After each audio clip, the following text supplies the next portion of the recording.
ಪುತ್ಥಳಿ ಪ್ರತಿಷ್ಠಾಪನೆ ತೆರವು ಪ್ರಕರಣ. ಹೊನ್ನವಳಿಯಲ್ಲಿ ಪುನೀತ್ ರಾಜ್ಕುಮಾರ್ ಪುತ್ಥಳಿ ತೆರವು. ತಿಪಟೂರು ತಾಲೂಕಿನ ಹೊನ್ನವಳಿಯಲ್ಲಿ ಬಿಗುವಿನ ವಾತಾವರಣ. ಹೊನ್ನವಳಿಯಲ್ಲಿ ಗುರುವಾರ ರಾತ್ರಿ ಪ್ರತಿಷ್ಠಾಪಿಸಿದ್ದ ನಟ ಪುನೀತ್ ರಾಜ್ಕುಮಾರ್ ಅವರ ಪುತ್ಥಳಿ ಶುಕ್ರವಾರ ಬೆಳಗಿನ ಜಾವ ತೆರವುಗೊಳಿಸಿರುವ ಪೊಲೀಸರು. ಪ್ರಕರಣದಿಂದ ಗ್ರಾಮದಲ್ಲಿ ಕೆಲಕಾಲ ಬಿಗುವಿನ ವಾತಾವರಣ ಕೂಡ ನಿರ್ಮಾಣವಾಗಿತ್ತು.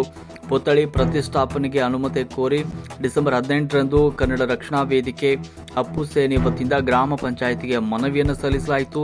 ಅನುಮತಿ ಸಿಗದೆ ಗುರುವಾರ ಮಧ್ಯರಾತ್ರಿ ಪುತ್ಥಳಿ ಅನಾವರಣಗೊಳಿಸಲಿದ್ದರು. ಬೆಳಗಿನ ಜಾವ ಪೂಜೆ ಮಾಡಲು ತೆರಳುವಷ್ಟರಲ್ಲಿ ಸ್ಥಳಕ್ಕೆ ಭೇಟಿ ನೀಡಿ ಪುತ್ಥಳಿಯನ್ನು ಪೊಲೀಸರು ತೆರವುಗೊಳಿಸಿದರು. ಬಳಿಕ ಹೊನ್ನವಳ್ಳಿ ಗ್ರಾಮ ಪಂಚಾಯಿತಿಗೆ ಪುತ್ಥಳಿಯನ್ನು ಹಸ್ತಾಂತರ ಮಾಡಿದ್ದಾರೆ ಪೊಲೀಸರು. ಹೊನ್ನವಳ್ಳಿ ಪೊಲೀಸ್ ಠಾಣಾ ವ್ಯಾಪ್ತಿಯಲ್ಲಿ ಒಂದು ಘಟನೆ ಸಂಭವಿಸಿದೆ. ವರದಿ ನಾಗರಾಜ್ ತಿಪಟೂರು.